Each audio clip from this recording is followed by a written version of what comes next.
మీరు ఒంటరిగా ఉన్నప్పుడు చెడు ఆలోచనలు వస్తే ఏం చేస్తారు?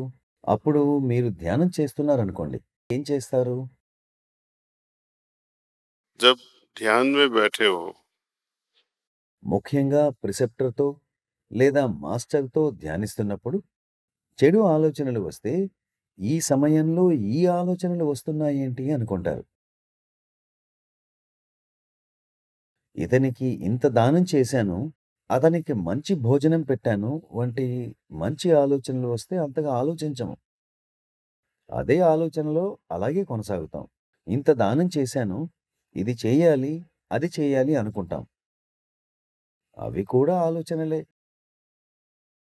विचार तो विचार ही है जो हमें ध्यान से दूर ఆలోచనలు होने ఆలోచనలే से కదా! मजबूर అవి कर మంచి देते हैं। ఆలోచనలు కానీ, చెడువి కానీ, అవి మనం ధ్యానం చేయకుండా చేసి, ధ్యానాన్ని భగ్నం చేస్తాయి. जब भी बुरा विचार आए जो मन को पसंद नहीं हो చెడు ऐसे ఆలోచనలు వచ్చినప్పుడు ముఖమంతా ముడుచుకొని పోతుంది.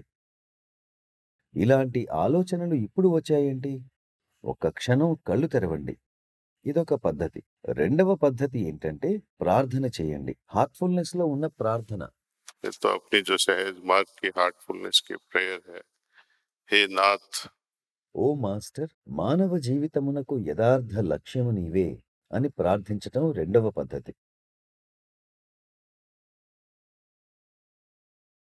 ఇక మూడవ పద్ధతి దీర్ఘంగా, లోతుగా శ్వాస తీసుకొని నెమ్మదిగా వదిలేయడం. అప్పటికీ పని జరక్కపోతే కొంతసేపు 2, 3 నిమిషాలు ఆపేసి ఏవైనా ధార్మిక గ్రంథాలను, పుస్తకాలను చదవండి.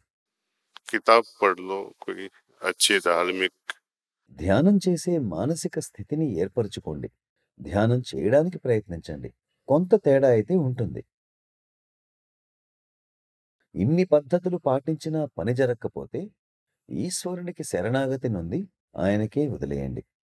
आज नहीं तो बाद में ఈ करेंगे, రోజు शाम में కాకపోతే करेंगे, सुबह करेंगे। సాయంత్రం ప్రయత్నించండి, లేదా రేపు ఉదయం ప్రయత్నించండి. ఇదే పరిస్థితి ఎప్పుడూ ఉండదు. పదే పదే ప్రయత్నిస్తూ ఉంటే విజయాన్ని సాధిస్తారు.